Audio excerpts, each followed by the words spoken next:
Minute Theologian, a theology podcast about what we believe, written by the pastors at Waukee Community Church. I'm your host, Molly Flinkman, and today we're wrestling with the topic of God's providence. What is the biggest decision you've ever had to make? Was it deciding which college to attend, what career to pursue, who to marry, or when to have kids? Why did you make that decision, and how has it shaped your life? Have you ever wondered if God has a plan for you?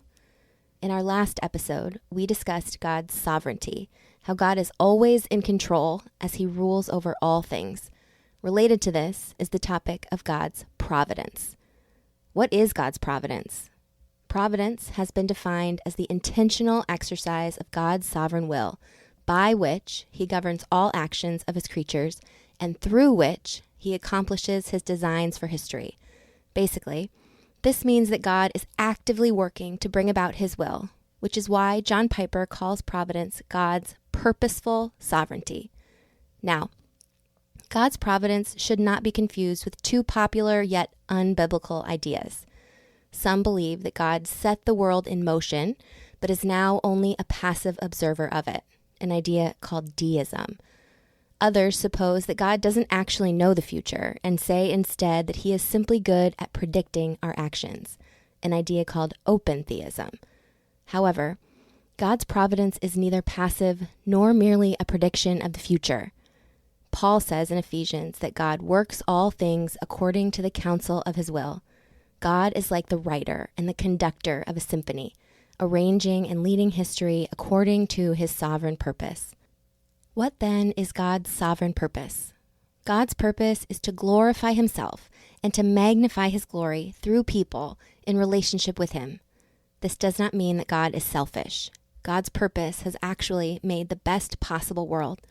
God's purpose reveals his greatness, and his purpose always leads to our good. This is why John 17 says, "It is eternal life for us to know God."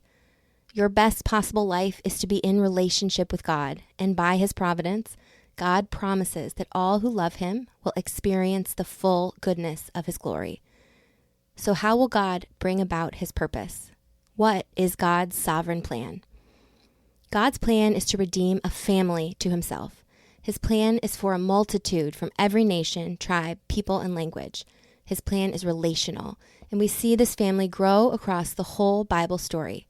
By providence, Adam and Eve rejected God, so God blessed Abraham with a family. By providence, God rescued Israel from slavery and made them his family. By providence, God delivered Israel from exile and brought his family home. And by providence, God sent the gospel to the nations to include them in his family. All this is possible because of the greatest decision of eternity. According to the definite plan of God, Jesus gave himself to death on the cross for you. God's providence is actively at work in this world, and God's providence is actively at work in your life as well. God has a sovereign purpose for your education, your career, your marriage, and your family, and God will bring his sovereign plan to completion for his glory and for your good.